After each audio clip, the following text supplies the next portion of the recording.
Hello बच्चों, मेरे प्यारे बच्चों, आपका स्वागत है हमारे इस चैनल पे। इस वीडियो में हम लोग बीएसटी का जो इंटरमीडिएट एग्ज़ामिनेशन का जो आपका बिहार बोर्ड का मॉडल पेपर आया है बिहार बोर्ड के लिए, उसका मैं सॉल्यूशन दूंगा। इस वीडियो में हम लोग सबसे पहले ऑब्जेक्टिव को सॉल्व करेंगे। ऑब्जेक्टिव के 50 क्वेश्चन मैं लूँगा, चूँकि वीडियो लंबा हो जाएगा, फिर आपको पढ़ने में मज़ा नहीं आएगा। फिर मैं इसके जो एक्स्ट्रा फैक्ट होंगे उसको भी डिस्कस करूँगा। तो डिस्कस करते करते उम्मीद है कि वीडियो थोड़ी लंबी हो जाएगी। इस लिहाज से मैं 50-50 क्वेश्चन करवा के करूँगा, और मुझे उम्मीद है कि यहाँ से आपके सारे क्वेश्चन एग्ज़ाम में देखने को मिलेंगे। आपसे गुजारिश है कि अगर आप इस चैनल पर बिल्कुल नए हैं तो आप इस चैनल को सब्सक्राइब कर लें। इसके अलावा आप बेल आइकन को भी प्रेस कर लें ताकि आने वाला जितना भी वीडियो होगा आपको टाइमली मिल सके।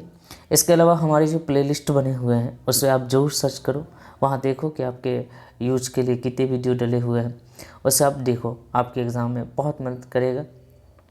समझ रहे हैं? तो शुरुआत करेंगे। आज का जो बीएसटी का मॉडल पेपर है, जैसा कि आपको पता है कि ये मॉडल पेपर सब्जेक्ट कोड 217 है। 2021 में आपको एग्ज़ाम देना है और एग्ज़ाम का रूटीन भी आ चुका है। बहुत सारे बच्चे परेशान भी हैं कि सर क्या करना है। करना कुछ नहीं है, मैं आपको बता देता हूँ कि हमारे चैनल पे व्यावसायिक अध्ययन का बीएसटी का फुल सॉल्यूशन वीडियो डला हुआ है। ठीक है, ऑब्जेक्टिव का, सब्जेक्टिव का। ठीक है, आप उतना कम से कम करके जाओगे और मुझे उम्मीद है कि वहाँ से भी सारे क्वेश्चन आपको देखने को मिलेंगे।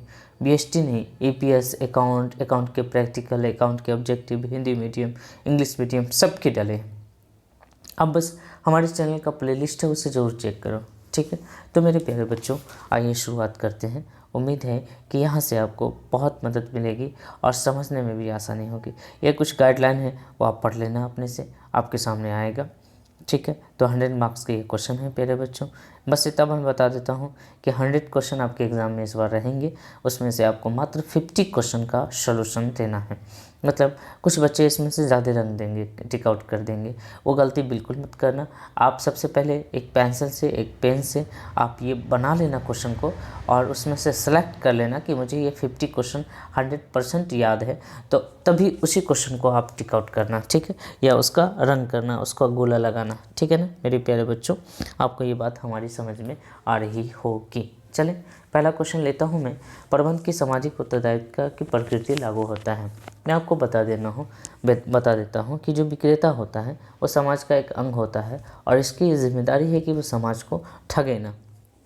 ठीक है, कि उपभोक्ता तो नादान परिंदा की तरह होता है, और ये क्या होता है, ये उसे अपने चंगुल में फंसा लेता है विक्रेता। तो विक्रेता की जिम्मेदारी है कि वो बिल्कुल अपने जो सामाजिक उत्तरदायित्व है उसके साथ छेड़छाड़ न करे, उसको निभाए। ठीक है, ये जिम्मेदारी विक्रेता की है, क्रेता की नहीं है। क्रेता तो बिल्कुल नादान मासूम सा परिंदा है जो उसके चंगुल में जाके फंस जाएगा।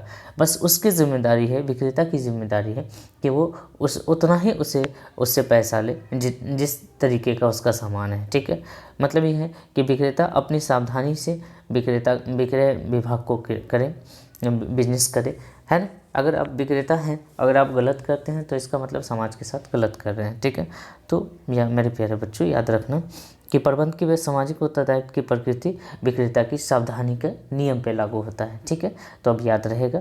अगला क्वेश्चन मैं लेता हूँ। प्रबंध उत्तरदायित्व का हस्तांतरण है। मेरे प्यारे बच्चों, इसका आंसर आपकी किताब में मशीन दिया हुआ है। ठीक है, तो प्रबंध उत्तरदायित्व का हस्तांतरण है क्योंकि आप प्रबंध में मशीन का भी इस्तेमाल करते हैं। तो पिछला क्वेश्चन हमने आपसे पूछा कि प्रबंध की सामाजिक उत्तरदायित्व की प्रकृति लागू होती है।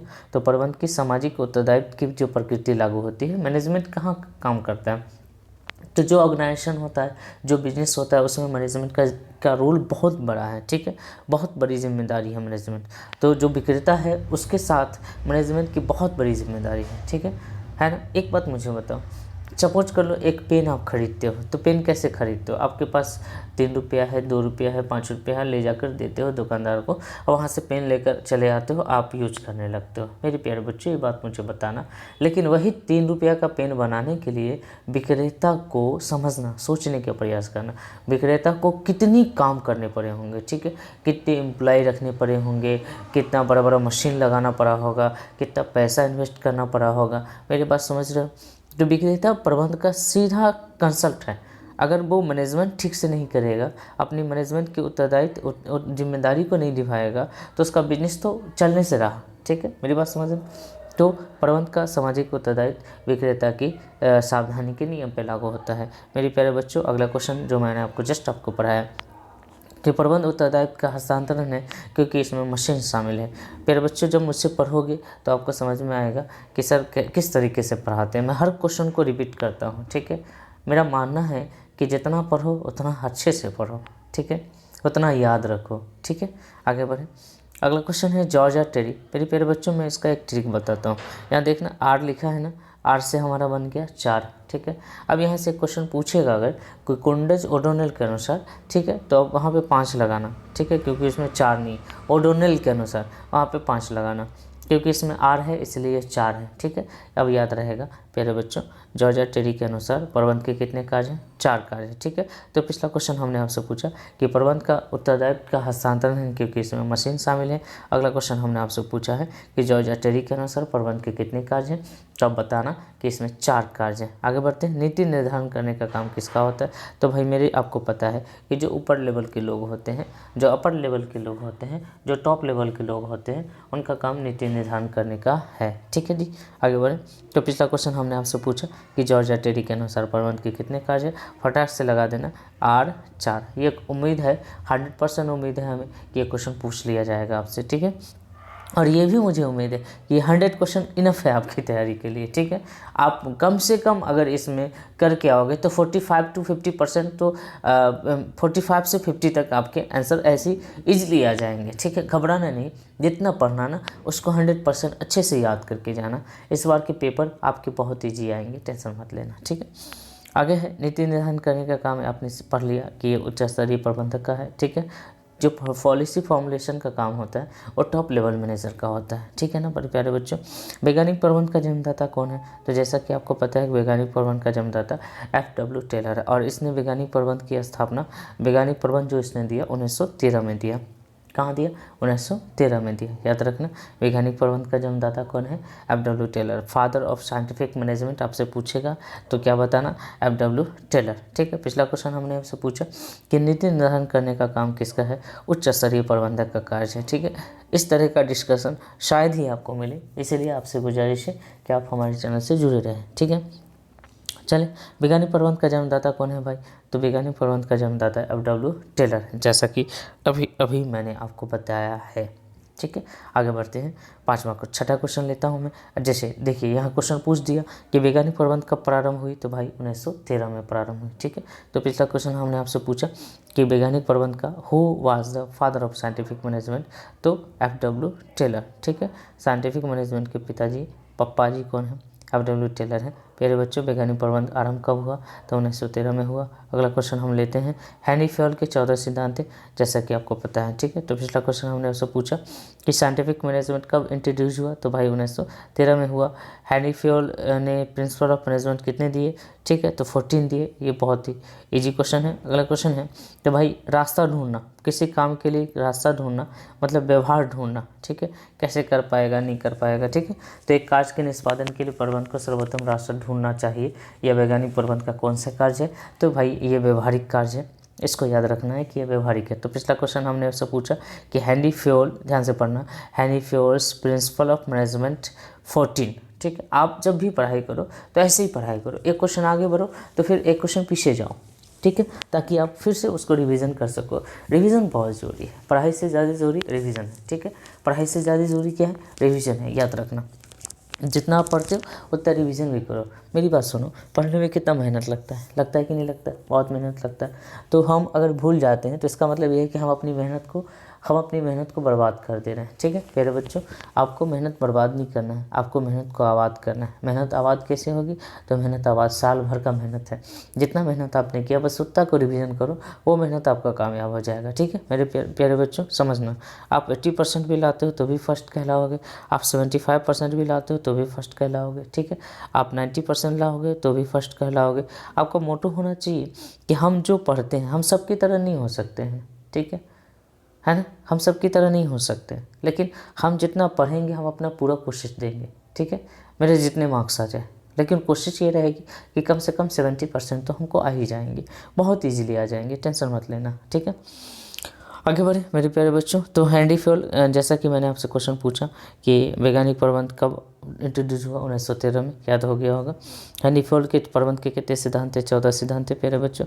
और ये क्वेश्चन हमने आपसे पूछा कि एक कार्य के निष्पादन के लिए सर्वोत्तम रास्ता ढूंढने का मतलब व्यवहारिक है। ठीक है, आगे बढ़े। अगला क्वेश्चन है, निम्नलिखित में से प्रबंध का सिद्धांत का महत्व नहीं है। ठीक है मेरे प्यारे बच्चों, निम्नलिखित में से प्रबंध के सिद्धांत का महत्व नहीं है, वह है कार्य कुशलता में वृद्धि। ठीक है ना, याद रखना। अगला पिछला क्वेश्चन हमने ऐसे क्या पूछा था कि एक कार्य के निष्पादन के लिए प्रबंध को सर्वोत्तम रास्ता ढूंढना चाहिए। ये क्या है भाई? व्यवहारिक है। ठीक है, ये क्वेश्चन हमने आपसे पूछा कि प्रबंध के सिद्धांत का महत्व नहीं है, तो ये कार्य कुशलता में वृद्धि है। अगला क्वेश्चन हम आपसे पूछ रहे हैं कि निम्नलिखित में से कौन सा कथन कार्य विभाजन के सिद्धांत का वर्णन करता है? कार्य विभाजन कैसे करते हैं? तो देखते हैं कि उस आदमी में क्वालिटी है कि नहीं। ठीक है, कार्य विभाजन करने का मतलब उसको वही काम देना जो जिसको वो आता हो, जिसको आता हो। ठीक है, अब मैं अकाउंट का टीचर हूँ, कॉमर्स का टीचर हूँ, मुझसे आप साइंस पढ़वाओगे, मुझसे आप फिजिक्स पढ़वाओगे, कैसे काम चलेगा? ठीक है, ये नहीं होना चाहिए। तो जिस काम में मेरी विशिष्टीकरण है, जिस काम में मैं एबल हूँ, जिस काम में मुझे खास गुण प्राप्त है, ठीक है, जिस काम के बारे में मैं जानता हूँ, जिस काम का मैं विशिष्ट हूँ, ठीक है, तो आप याद रखना कि कार्य विभाजन का काम सिद्धांत का मतलब विशिष्टीकरण से होता है। ठीक है, याद रहेगा। तो पिछला क्वेश्चन हमने आपसे क्या पूछा कि पिछला क्वेश्चन हमने आपसे पूछा कि which one of the following is not importance of principle of management. तो याद रखना इंक्रीज एफिशिएंसी। ठीक है जी, आगे बढ़ें। निम्नलिखित में से कौन सा कार्य विभाजन का सिद्धांत है? तो भाई ये है विशिष्टीकरण पर ध्यान देना। अगला क्वेश्चन है, निम्न में से टेलर का वैज्ञानिक प्रबंध का सिद्धांत नहीं है। तो जैसा कि आपको पता है कि टेलर ने क्या क्या सिद्धांत दिए, तो सहयोग न कि व्यक्तिवाद दिया, वैज्ञानिक प्रबंध विज्ञान न कि व्यवहाराधीन, ठीक है, ये दिया, अधिकतम न कि सीमित उत्पादन, ये सब दिया उन्होंने। लेकिन ये जो फॉर्मनशिप है ये इन्होंने नहीं दिया। ठीक है, तो ये फॉर्मनशिप इसका आंसर होगा। ठीक है, पिछला क्वेश्चन हमने इससे क्या पूछा कि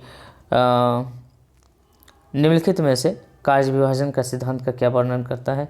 तो ये विशिष्टीकरण होता है। अगला क्वेश्चन हमने इससे पूछा कि निम्नलिखित में से टेलर का प्रबंध का सिद्धांत नहीं है, तो इसका आंसर करना कार्यात्मक फॉर्मनशिप। ठीक है जी, अगला क्वेश्चन देखता हूँ कि किसी कार्य को करने के लिए प्रबंध को सर्वोत्तम मार्ग ढूंढना है, सर्वोत्तम पद्धति ढूंढना है। मार्ग का मतलब क्या होता है? पद्धति। ठीक है, मार्ग मतलब पद्धति होती है। ठीक है, तो इसमें पद्धति अध्ययन हो गया। अच्छा, वैसे भी पढ़ो, समय अध्ययन समय की कोई चर्चा नहीं, गति अध्ययन गति की कोई चर्चा नहीं, थकान अध्ययन थकान की कोई चर्चा नहीं। तो इसका आंसर क्या होगा? पद्धति अध्ययन होगा। तो पिछला क्वेश्चन हमने आपसे क्या पूछा था कि पिछला क्वेश्चन हमने आपसे पूछा कि निम्नलिखित में से कौन सा टेलर का प्रबंध का सिद्धांत नहीं है? तो टेलर भाई साहब ने ये कार्यात्मक फॉर्मनशिप नहीं दिया। ठीक है, ये क्वेश्चन हमने आपसे पूछा कि किसी कार्य को करने के लिए सर्वोत्तम रास्ता ढूंढने का मतलब पद्धति अध्ययन। ठीक है, पद्धति मेथड ढूंढना। ठीक है, मेथड ढूंढना। ठीक है, तो इस काम को करने का क्या मेथड है, इस क्वेश्चन को बनाने का क्या मेथड है, ये तलाशते हो। चलिए अगले क्वेश्चन की तरफ बढ़ते हैं। निम्नलिखित में से कौन सा कथन मानसिक क्रांति का वर्णन करता है? भाई जब मानसिक क्रांति आएगा ना, तो आपके रुझानों में परिवर्तन आ जाएगी, दिमाग में परिवर्तन आ जाएगा, आपकी सोचने की जो आपका जो एटीट्यूड है उसमें चेंज आ जाएगा। इसको कहते हैं मानसिक परिवर्तन होना। ठीक है, जैसे जैसे आदमी बढ़ता है वैसे वैसे उसकी सोच बढ़ती है, उसकी सोच में परिवर्तन आता है, अब उसके एटीट्यूड में परिवर्तन आता है। ठीक है, अगर नहीं आ रहा है तो ये समझ लेना है कि इस आदमी में कोई बहुत गंभीर बीमारी है। ठीक है, ठीक है नहीं जी, तो याद रखना कि मानसिक क्रांति का वर्णन इसमें रुझानों में परिवर्तन। ठीक है, तो पिछला क्वेश्चन हमने आपसे क्या पूछा कि किसी कार्य को करने के लिए प्रबंध को एक सर्वोत्तम रास्ता ढूंढना चाहिए, यह वैज्ञानिक प्रबंध का पद्धति अध्ययन कहलाता है। अगला क्वेश्चन हमने आपसे पूछा है कि निम्नलिखित में से कौन सा कथन मानसिक क्रांति का वर्णन करता है? तो भाई मेरे मानसिक क्रांति का वर्णन करता है रुझानों में परिवर्तन। अगला क्वेश्चन है कि सामाजिक वातावरण का निम्नलिखित में से उदाहरण है? तो परिवार बनता है, परिवार से समाज बनता है, याद रखना पारिवारिक संरचना। पिछला क्वेश्चन हमने आपसे क्या पूछा कि निम्नलिखित में से मानसिक क्रांति का वर्णन क्या है? तो मानसिक क्रांति का वर्णन भाई रुझानों में परिवर्तन है। अगला क्वेश्चन हमने आपसे क्या पूछा था कि सामाजिक वातावरण का उदाहरण क्या है? तो सामाजिक वातावरण का उदाहरण है परिवार की संरचना, याद रहेगा। चलिए अगले क्वेश्चन की तरफ बढ़ते हैं। संगठन में पक्षपात नहीं होता है। तो जो औपचारिक संगठन होते हैं वहाँ पे पक्षपात आप नहीं कर सकते हैं। जैसे मान लो कि कहीं आप नौकरी करते हो, वहाँ पर आपका भाई ही क्यों ना हो, लेकिन आप वहाँ पे पक्षपात नहीं कर सकते हो क्योंकि आप भी किसी की नौकरी कर रहे हो, ठीक है। तो जो जिस तरह के संगठन जहाँ पर आप किसी जिम्मेदारी के पद पे हो, किसी जिम्मेदार पद पे हो, आप बैंक में हो, रेलवे में हो, आप एसएससी कहीं हो, ठीक है, आप कोर्ट में हो, आप किसी भी जिम्मेदारी के पद पे हो, तो वह जिम्मेदारी का पद का मतलब औपचारिक संगठन। तो जिस जिम्मेदारी के पद पे आप काम कर रहे हो, औपचारिक संगठन में काम कर रहे हो मेरे प्यारे बच्चों, तो आप पक्षपात नहीं कर सकते हो, ठीक है। ये नहीं देखना है कि ये मेरे धर्म का है, ये मेरे जात का है, ये मेरे खानदान का है, वहाँ पे पक्षपात नहीं करना है आपको, ठीक है।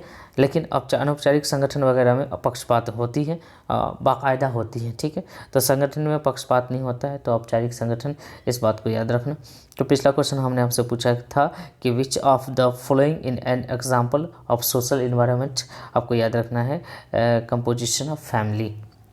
ये क्वेश्चन हमने आपसे पूछा था कि there is no favouritism in organisation, तो यह है फॉर्मल ऑर्गेनाइजेशन। फॉर्मल ऑर्गेनाइजेशन मतलब औपचारिक संगठन में आप किसी का फेवर नहीं कर सकते हो, पक्षपात आपको नहीं करना है, ये गलत बात है, ठीक है। किसी कर्मचारी को एक कार्य से हटाकर दूसरे कार्य में लगाना बहुत ईजी है। स्थानांतरण, ठीक है, स्थानांतरण बहुत ईजी है, ठीक है ना। एक कार्य से हटाकर दूसरे कार्य पे लगाने का काम का मतलब क्या होता है, स्थान को अंतर कर देना, मतलब स्थानांतरण कर देना, ठीक है। क्लियर है। पिछला क्वेश्चन हमने आपसे क्या पूछा कि संगठन में पक्षपात नहीं होता, तो ये औपचारिक संगठन में पक्षपात नहीं होता। ये क्वेश्चन हमने आपसे पूछा कि एक कार्य से हटाकर दूसरे कार्य पर लगाना, भाई मेरे स्थानांतरण होगा, इसको याद रखना। नियुक्तिकरण किसकी जिम्मेदारी है, तो भाई जहाँ जहाँ लोगों की ज़रूरत होगी, प्रबंध मध्य स्तर हो, निम्न स्तर हो, उच्च स्तर हो, कहीं भी जहाँ आपको लोगों की ज़रूरत होती है वहाँ पे आपका नियुक्तिकरण होगा। आदमी चाहिए भाई, चाहे वो उच्च स्तर हो, मध्य स्तर हो, निम्न स्तर हो, ऑल ऑफ दीज याद रखेंगे इसको।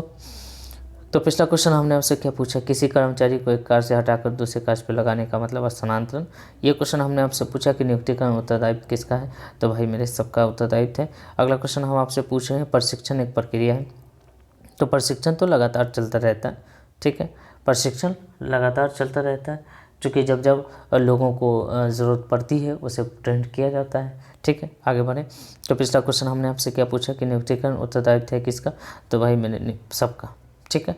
ये क्वेश्चन हमने आपसे पूछा कि प्रशिक्षण एक सतत प्रक्रिया है, इस पर याद रखिएगा। अगले क्वेश्चन की तरफ बढ़ते हैं। कर्मचारी की भर्ती दो प्रकार से होती है, आपने पढ़ा होगा थ्योरी में, है ना, आंतरिक भर्ती और बाहरी भर्ती, ठीक है। इंटरनल सोर्सेज और एक्सटर्नल सोर्सेज आपने पढ़ा होगा। ट्रेनिंग इस प्रोसेस, पिछला क्वेश्चन हमने आपसे पूछा था कि ट्रेनिंग कैसा प्रोसेस है, द कंटिन्यूअस प्रोसेस है। ये क्वेश्चन हमने आपसे पूछा कि सोर्सेज कितने हैं रिक्रूटमेंट के, तो रिक्रूटमेंट के सोर्सेज 2 है, 2 सोर्स से रिक्रूटमेंट करते हैं हम लोग। अगला क्वेश्चन हमने आपसे क्या पूछा है, ये देखिएगा, नियुक्तिकरण एक प्रक्रिया है। नियुक्तिकरण धनात्मक प्रक्रिया है। जब आप रिक्रूटमेंट करवाते हो ना, तो आप पॉजिटिवली लेते हो, सबके फॉर्म को एक्सेप्ट करने की कोशिश करते हो जितने लोग दे दें। लेकिन आप सिलेक्शन करते हो तो वहाँ पे आप नेगेटिवली लेते हो कि हमको रिजेक्ट करना है, ज़्यादा से ज़्यादा रिजेक्ट करना है, ठीक है। बात समझ में आ रही। तो नियुक्तिकरण कैसी प्रक्रिया है प्यारे बच्चों, तो मेरे प्यारे बच्चों ये धनात्मक प्रक्रिया है। पिछला क्वेश्चन हमने आपसे क्या पूछा था कि नियुक्तिकरण भर्ती के कितने स्रोत हैं, 2 स्रोत हैं, एक इंटरनल और दूसरा एक्सटर्नल। ये क्वेश्चन हमने आपसे जस्ट पूछा है कि नियुक्तिकरण धनात्मक प्रक्रिया है, याद रहेगा क्या, याद रहेगा। चलिए 20 के बाद 21 पे आते हैं। नियुक्तिकरण किसका भाग है, तो भाई मेरे संगठन का भी भाग है। कर्मचारी प्रबंध का एक स्पेशल कार्य है, प्रबंध का भी कार्य है, उपरोक्त सभी, ये सभी याद रखना। इसका आंसर क्या होगा, ये सभी। तो पिछला क्वेश्चन चलिए रिवीजन करते हैं। नियुक्तिकरण किसका प्रक्रिया है, नियुक्तिकरण प्रक्रिया है, ठीक है, धनात्मक प्रक्रिया है, जैसा कि हमने आपको बताया। ये क्या है, ये पढ़ो। नियुक्तिकरण है संगठन का भाग, कर्मचारी प्रबंध का कार्य और प्रबंध का कार्य, ये सभी, ठीक है। चले आगे। मानव संसाधन प्रबंध में शामिल है भर्ती करना, चयन करना, भर्ती भी करेंगे, फिर चयन करेंगे, फिर प्रशिक्षण करवाएंगे, अर्थात ये सभी, ठीक है। तो पिछला क्वेश्चन रिवीजन करते हैं। नियुक्तिकरण किसका भाग है, तो नियुक्तिकरण संगठन का भाग है, कर्मचारी प्रबंध का भाग है, प्रबंध का कार्य, ये सभी, ठीक है। ये सभी आंसर होगा D. Human resource management includes, human resource management में हम लोग भर्ती मतलब रिक्रूटमेंट करते हैं, चयन का मतलब सिलेक्शन करते हैं, प्रशिक्षण का मतलब ट्रेनिंग करते हैं, ऑल ऑफ दीज आंसर होगा, ठीक है। ये क्वेश्चन देखना कि अगर आप संदेश को, संप्रेषण को प्रतीकों में बदलते हैं, संप्रेषण को प्रतीकों में बदलते हैं। जैसे आप व्हाट्सअप यूज़ करते हो, व्हाट्सअप यूज़ करते हो, जैसे आप क्या मैं बताऊँ आपको, जैसे सिंबल भेजते हो किसी को, ठीक है, जैसे आप रो रहे हो, गुस्से में हो, तो वो जो सिंबल बनाकर भेजते हैं हम लोग ऐसे वाली, ठीक है, राइट ना। तो हमने प्रतीकों में चेंज कर दिया इसको, ठीक है। एनकोडिंग कहते हैं, या जैसे कोई भी संदेश कोड में बनाकर भेजते हैं उसको एनकोडिंग कहते हैं, ठीक है ना। और जब उसको तोड़ते हैं फिर उसको शब्दों में बयां करते हैं तो उसको डिकोडिंग कहेंगे, ठीक है ना। तो एनकोडिंग याद रखना कि संदेश को संप्रेषण को प्रतीक में बदलना, संप्रेषण को प्रतीक में बदलना, ठीक है। हम उसको सिंबल दे रहे हैं, राइट ना। हम शब्दों में ना कहकर, हमारी जो बात है हम उसको शब्दों में नहीं कहकर एक सिंबल में, एक प्रतीक में समझाने की कोशिश कर रहे हैं, ठीक है। जैसे आप सड़क पे जाते हो तो सड़क पे जाते हो तो इस तरह का, अगर कहीं तीखा मोड़ है तो इस तरह का ऐसा लिखा रहता है, ये तीखा मोड़ है, तो जो शब्द हैं उसको प्रतीक में बदल दिया गया। मतलब ये भी संप्रेषण का एक तरीका है, इसको एनकोडिंग कहेंगे, ठीक है। पिछला क्वेश्चन हमने इससे क्या पूछा कि मानव संसाधन प्रबंधन में शामिल है भाई, मानव संसाधन प्रबंधन में भर्ती, चयन, प्रशिक्षण, ये सभी। अगला क्वेश्चन हमने आपसे पूछा था कि संप्रेषण को संदेश को संप्रेषण प्रतीकों में बदलना। अगर आप संदेश देते हो उसको प्रतीक में बदल कर देते हो उसको एनकोडिंग कहते हैं। आगे बढ़े। निम्नलिखित में से संप्रेषण का प्रक्रिया का तत्व नहीं। भाई संप्रेषण खुद संप्रेषण प्रक्रिया का कैसे तत्व हो सकता है, इसका आंसर भी होगा। तो पिछला क्वेश्चन चेक कर लो फिर से। The process of converting the message into communication symbol, ठीक है, जब आप सिंबल में उसको कम्युनिकेट करते हो उसको एनकोडिंग कहते हैं। याद रखना इसको, बहुत ही रिजर्व क्वेश्चन है, बहुत अच्छा क्वेश्चन है, बहुत प्यारा क्वेश्चन। तो मेरे प्यारे बच्चों आपको समझ में आ रही है क्या? निम्नलिखित में से कौन सा संप्रेषण प्रक्रिया का तत्व नहीं है? तो संप्रेषण खुद संप्रेषण प्रक्रिया का तत्व नहीं है। अगला क्वेश्चन देखते हैं। व्यवसाय में संचार की प्रभावपूर्ण पद्धति का होना जरूरी है। अगर आप संचार का प्रभावपूर्ण पद्धति अपनाते हो तो मार्गदर्शन के लिए, सूचना के लिए, निर्देशन के लिए, जो आपका संचार है वो कहीं मार्गदर्शन का भी काम करता है, कहीं सूचना का भी काम करता है, कहीं निर्देश का भी काम करता है। और अब दीजिए इसको याद रखना, 25 का डी आंसर होगा। मेरे प्यारे बच्चों पिछला क्वेश्चन रिवीजन करता हूँ। पिछला क्वेश्चन हमने आपसे पूछा था कि निम्नलिखित में से संप्रेषण प्रक्रिया का तत्व नहीं है, तो संप्रेषण खुद संप्रेषण प्रक्रिया का तत्व कैसे हो सकता है? तो संप्रेषण बी आंसर है। ये क्वेश्चन हमने आपसे पूछा था कि व्यवसाय में संचार प्रक्रिया की पद्धति का होना आवश्यक है सबके लिए, मार्गदर्शन के लिए, सूचना के लिए, निर्देशन के लिए, ये सभी। मेरे प्यारे बच्चों क्वेश्चन को आप भी पढ़ा करो, ठीक है। निर्देशन को प्रबंध के किस स्तर पर आवश्यक है? तो निर्देशन सब जगह जरूरी है, चाहे वो हर, नहीं कहते हैं हर बाप का एक बाप होता है, ठीक है, तो हर बॉस का एक बॉस होता है, तो हर जगह पर निर्देशन चलता रहता है, ठीक है। ये उसको देगा, ये उसको देगा, ये उसको देगा, उच्च स्तर वाला मध्य स्तर को, मध्य स्तर वाला निम्न स्तर को, ठीक है ना। तो direction is required at what level of management? All level, middle level, top level, lower level, all level, ठीक है, याद रखना। तो पिछला क्वेश्चन मेरे प्यारे बच्चों रिवीजन करता हूँ। व्यवसाय में संचार की प्रभावपूर्ण पद्धति का होना आवश्यक है सबके लिए, मार्गदर्शन के लिए भी, सूचना के लिए भी, निर्देशन के लिए भी, ये सभी। मेरे प्यारे बच्चों ये क्वेश्चन हमने आपसे जस्ट पूछा। निर्देशन को प्रबंध के किस स्तर पर आवश्यक कहा जाता है? उच्च स्तर, मध्य स्तर, निम्न स्तर, ये सभी, ठीक है। आगे बढ़ते हैं। निर्देशन के तत्व है, निर्देशन उच्च स्तर से संबंधित है सब जगह से, अभी जस्ट मैंने आपको बताया, उच्च स्तर से, मध्य स्तर से, निम्न स्तर से, ठीक है, ये सभी। ये क्वेश्चन देख लो फिर से। निर्देशन को, क्वेश्चन क्या है? निर्देशन को प्रबंध के किस स्तर पे आवश्यक होता है, आवश्यकता होती है? तो ये उच्च स्तर, मध्य स्तर, निम्न स्तर, ये सभी जगह पे यही क्वेश्चन रिपीट किया है यहाँ पे। निर्देशन संबंधित है, निर्देशन सबसे संबंधित है भाई, उच्च स्तर, मध्य स्तर, निम्न स्तर, ये सभी। आंसर डी लगाना, ठीक है। अगला क्वेश्चन है प्रभावपूर्ण संदेशवहन में बाधा क्या है? आपने थ्योरी में पढ़ा होगा कि भाषा संबंधित बाधा, दूरी संबंधी बाधा, व्यक्तिगत भिन्नता, उपरोक्त सभी। कई बार हम बहुत दूर होते हैं तो हमारी बातें नहीं पहुंच पाती, कई बार सामने वाला की भाषा हमारी भाषा से मेल नहीं खाता है तो हमारी बातें नहीं पहुंच पाती, कई बार हमारी व्यक्तिगत भिन्नता रहती है कि हम उसकी बात नहीं सुनना है, ठीक है। जैसे हमसे कोई दिक्कत है आपको तो हम चाहे जितना समझा ले आपको नहीं समझ में आएगा, तो ये सभी आंसर लगाना। प्रभावपूर्ण पद्धति संदेशवहन में ये सभी आंसर है। मेरे प्यारे बच्चों अगर इतना क्वेश्चन आप 100% क्वेश्चन याद करके अच्छे से जाते हो, जहाँ कन्फ्यूजन नहीं होना है, तो आप अच्छे से एग्जाम में क्लिक करके आओगे, मेरा वादा है आपसे, ठीक है। बस ये 100 क्वेश्चन अच्छे से पढ़ के जाना, ठीक है। ऐसा नहीं कि ऊपर ऊपर पढ़ लिए और एग्जामिनेशन हॉल में गए और कन्फ्यूज हो गए, इसमें लगा है क्या, ठीक है। तो कन्फ्यूजन नहीं होनी, जो पढ़ो अच्छे से पढ़ो, ठीक है। नहीं पढ़ो मत पढ़ो, लेकिन जो पढ़ो अच्छे से पढ़ो, ठीक है। तो मेरे प्यारे बच्चों पिछला क्वेश्चन रिवीजन करता हूँ। क्वेश्चन था डायरेक्शन इज रिलेटेड, डायरेक्शन संबंधित है मतलब निर्देश से संबंधित top level, middle level, lower level, ये सभी याद रखना मेरे प्यारे बच्चों। प्रभावी संदेशवाहन में बाधा है, प्रभावी संदेशवाहन में बाधा क्या क्या है? भाषा, दूरी, व्यक्तिगत, ये सभी, ठीक है ना। प्यारे बच्चों आगे बढ़ते हैं। पर्यवेक्षक कर्मचारी का क्या होता है? भाई अगर आप सुपरवाइजर के अंदर काम कर रहे हो तो सुपरवाइजर का काम है आपसे काम लेना, और आपसे काम लेने के लिए वो आपका मित्र भी बन सकता है, आपका मार्गदर्शक बन के काम करेगा, आपका दार्शनिक बन के काम करेगा, ये सभी, ठीक है ना। तो ये सभी जो भी सुपरवाइजर होते हैं उनके अंदर ये सभी गुण होते हैं, मित्र का, मार्गदर्शक का, दार्शनिक का और उपरोक्त सभी, ये सभी। तो पिछला क्वेश्चन हमने आपसे क्या पूछा कि प्रभावी संदेश वाहन में बाधा है, भाषा संबंधी, दूरी संबंधी, व्यक्तिगत, डी। इसका आंसर क्या लगाओ कि ये सभी, डी आंसर लगाना, ठीक है। ऐसा मत कर दें सब रंग देना, नहीं, इन सभी के जगह पर हमको डी लगाना है क्योंकि ये सब मेरा आंसर है। अगला क्वेश्चन हमने आपसे पूछा था मेरे प्यारे बच्चों कि पर्यवेक्षक कर्मचारियों का होता है, पर्यवेक्षक कर्मचारी का होता है, मित्र भी होता है, मार्गदर्शक होता है, दार्शनिक होता है, ये सभी भूलना नहीं, ठीक है। आगे बढ़ते हैं। निम्नलिखित में से सुधारात्मक कार्यवाही में कौन सा उपयुक्त नहीं है? ठीक है, सुधारात्मक कार्यवाही उपयुक्त नहीं है, ठीक है, याद रखेंगे।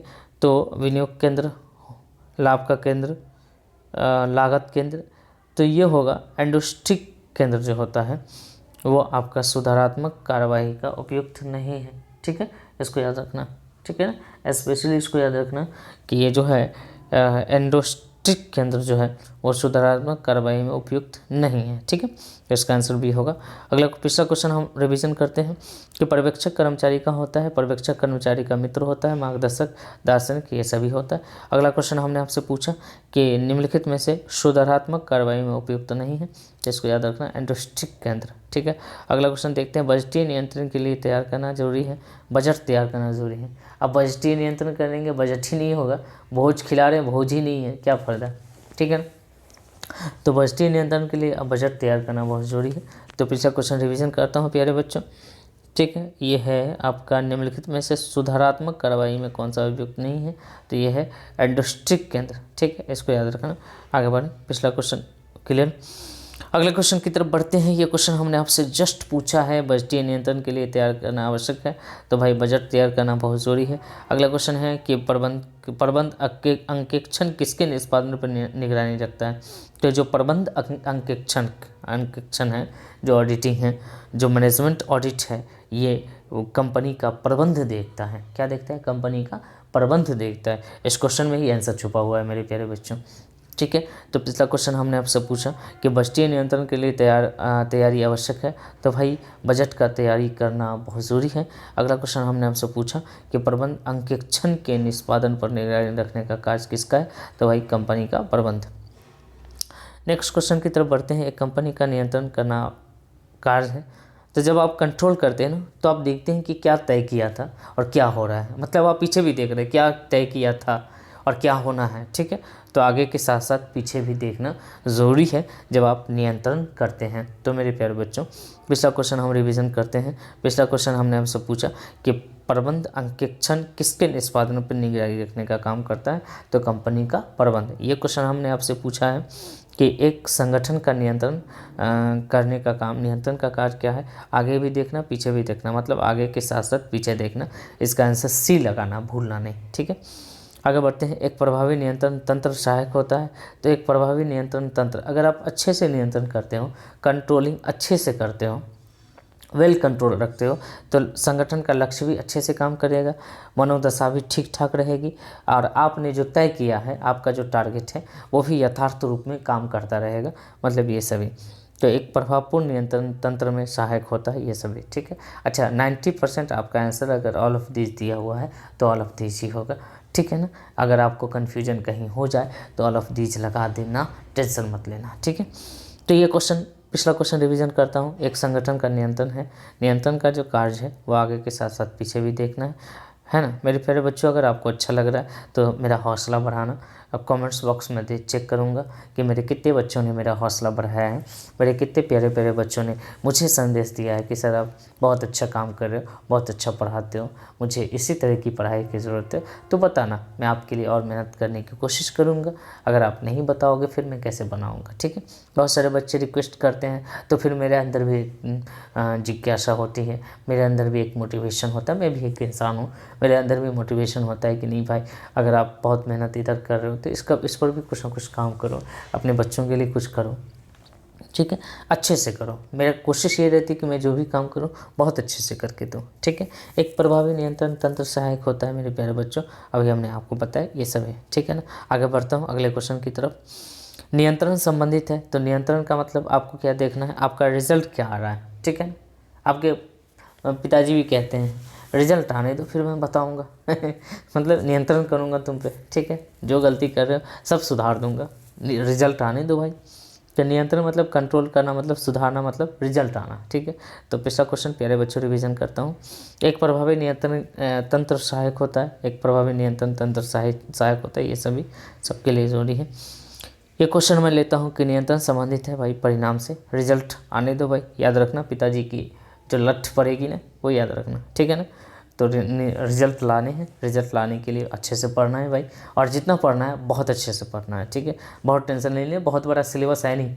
मैंने पूरा बीएसटी का जो आपका सिलेबस है उसका लमसम जितना क्वेश्चन है मैंने कलेक्ट किया है, ठीक है। अच्छा एक मैं पीडीएफ बता रहा हूँ, मेरा पीडीएफ फ्री पीडीएफ आप डाउनलोड करो।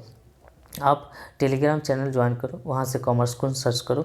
कॉमर्स कुंज जैसे सर्च करोगे या निसार अहमद सर्च करोगे, वहाँ पर एक मेरा चैनल आएगा, उस चैनल को ज्वाइन करके सबसे ऊपर में एक पीडीएफ रखा हुआ है बीएसटी ईपीएस अकाउंट के लिए, 1 लाइनर पीडीएफ है। मतलब आपको पढ़ने में ईजी होगा, आप एक बार में इकट्ठा रिवीजन कर सकते हो।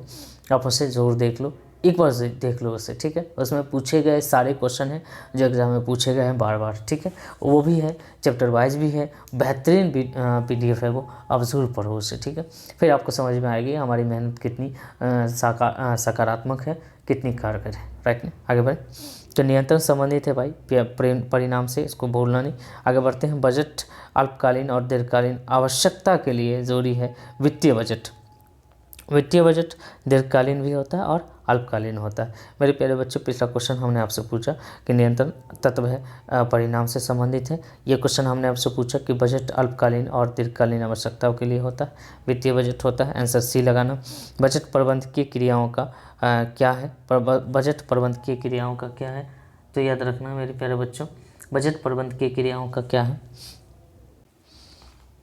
तो क्वेश्चन में ही इसका आंसर है मेरे प्यारे बच्चों, वित्त। सिंपल है, बजट प्रबंध की नीति का विवरण होता है, वित्त से संबंधित होता है, पैसे से संबंधित होता है। फाइनेंशियल काम के लिए बजट बनाए जाते हैं, ऐसे याद रखना, फाइनेंशियल काम के लिए बजट बनाए जाते हैं, ठीक है ना। तो याद रखना कि जो बजट होता है वो फाइनेंस से जुड़ा होता है, क्लियर है। तो पिछला क्वेश्चन हमने आपसे पूछा कि बजट अल्पकालीन दीर्घकालीन वित्तीय आवश्यकताओं की पूर्ति के लिए बनाया जाता है, इसको याद रखना सी।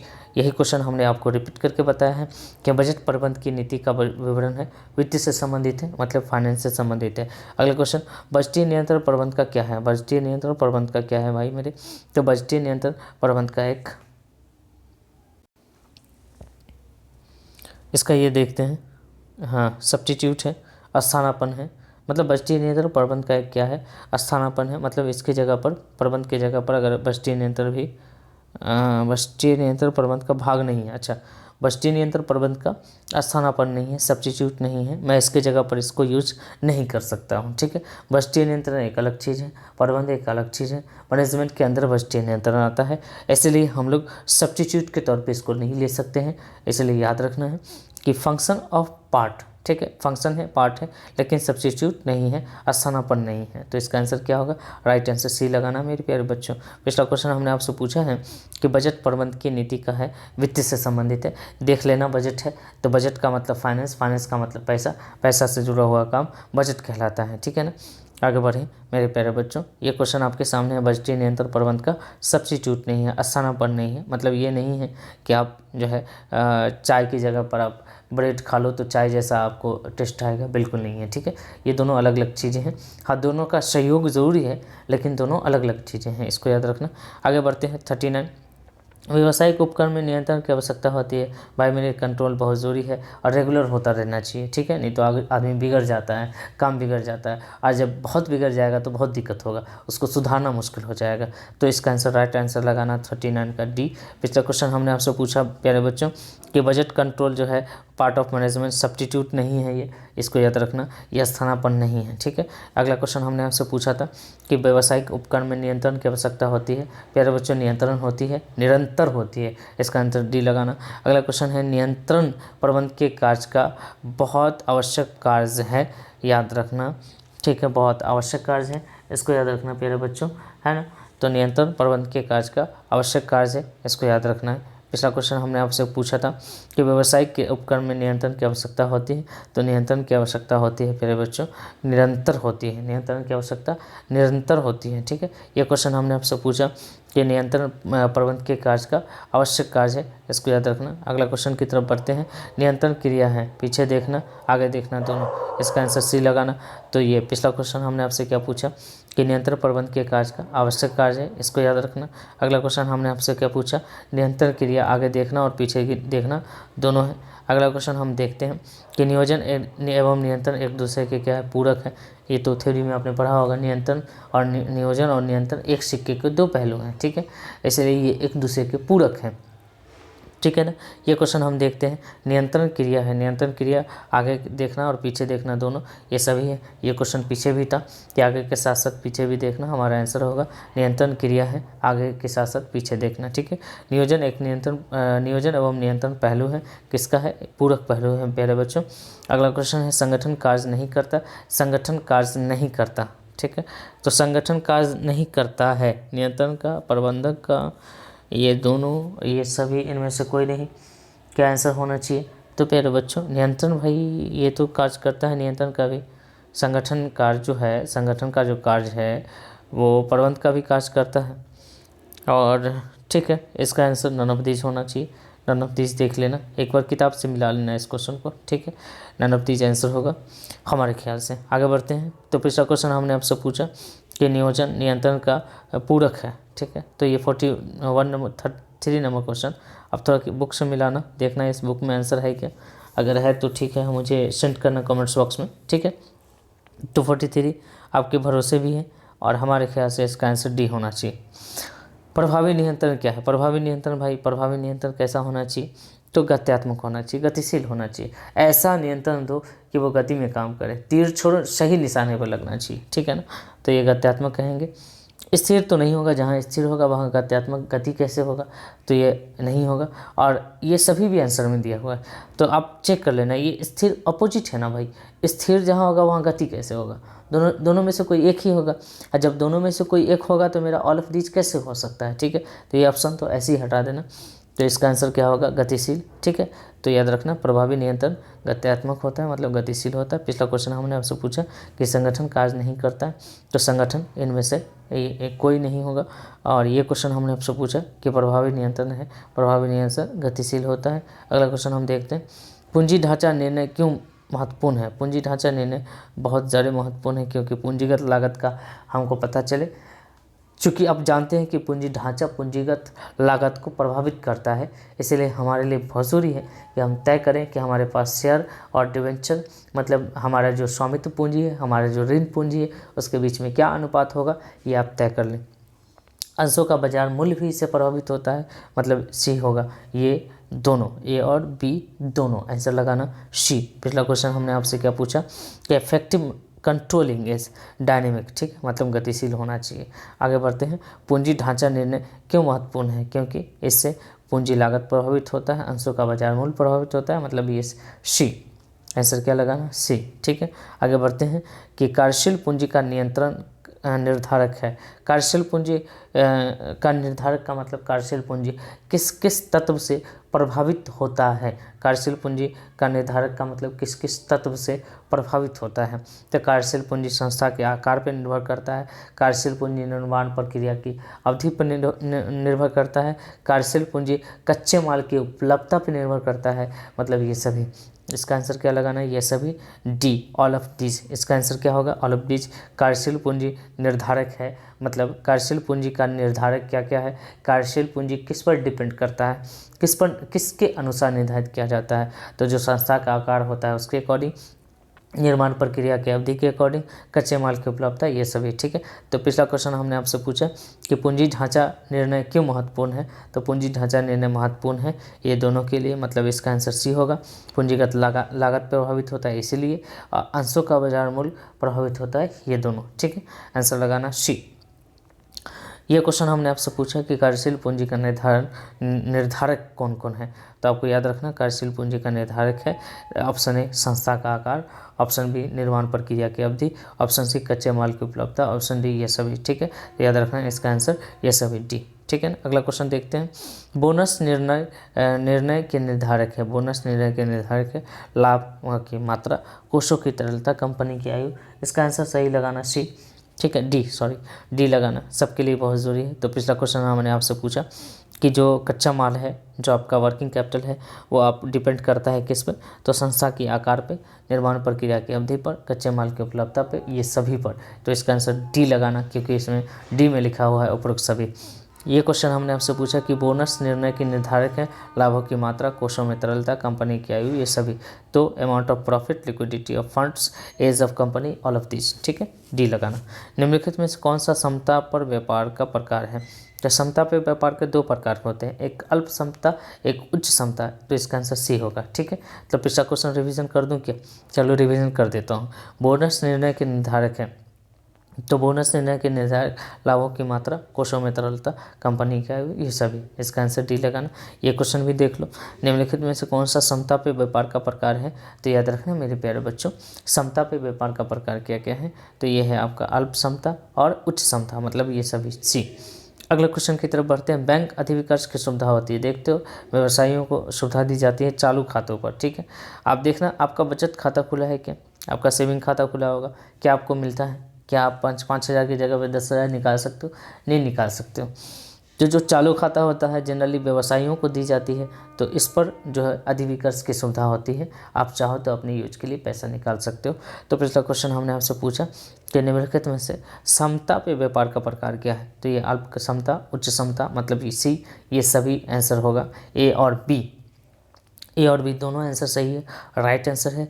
अगला क्वेश्चन हमने आपसे पूछा कि बैंक अधिविकर्ष की सुविधा उपलब्ध होती है चालू खातों पर। लास्ट क्वेश्चन आज के वीडियो का, अस्थायी पूंजी की आवश्यकता क्यों होती है, भाई मेरे अस्थायी पूंजी की आवश्यकता अस्थायी संपत्ति के लिए होती है। ठीक है, दीर्घकालीन, जो हमारी दीर्घकालीन पूंजी होती है उसकी आवश्यकता अवधि के लिए हम लोग अस्थायी पूंजी की आवश्यकता यूज करते हैं। ठीक है ना, तो अस्थायी पूंजी की आवश्यकता की अवधि दीर्घकालीन चीज़ों की यूज के लिए, मतलब अवधि के लिए, अगर कोई बिल्डिंग, फर्नीचर, मशीनरी इत्यादि आपको लेना है तो आपको अस्थायी पूंजी का जुगाड़ करना पड़ेगा। ठीक है, तो अस्थायी पूंजी दीर्घकालीन अवधि के लिए लिए जाते हैं। ठीक है, fix capital period needed to for long period. ठीक है, याद रखना। तो इसका आंसर क्या होगा, 50 का बी। पिछला क्वेश्चन देख लेता हूँ एक बार, ये बहुत अच्छा क्वेश्चन है। बैंक अधिविकर्ष की सुविधा उपलब्ध होती है चालू खातों पर, ये याद रखना। ये क्वेश्चन देख लिया मैंने कि अस्थायी पूंजी की आवश्यकता अवधि है, अस्थायी पूंजी की आवश्यकता अवधि होती है। अस्थायी पूंजी की जरूरत किस अवधि के लिए होती है, तो दीर्घकालीन अवधि के लिए होती है। ठीक है, तो दीर्घकालीन अवधि के लिए हमारी अस्थायी पूंजी की आवश्यकता होती है, तो ये आंसर बी होगा, 50 का आंसर बी होगा। ये क्वेश्चन आपके लिए है, आप इसका आंसर लिखना, कमेंट्स बॉक्स में देना मुझे कि वित्तीय प्रबंधक निर्णय लेते हैं, वित्तीय निर्णय, विनियोग निर्णय, लाभांश निर्णय, ये सभी। आपके कमेंट्स का इंतजार करूँगा मैं, आप मुझे बताना कि वीडियो कैसा लगा और इसका आंसर ज़रूर लिखना। 51 का आंसर क्या होगा, ए बी सी डी। एक क्लिक करने में क्या जाता है, कमेंट्स करने से आपको फ़ायदे मिलेंगे, है ना। कमेंट्स और लाइक ज़रूर कर देना।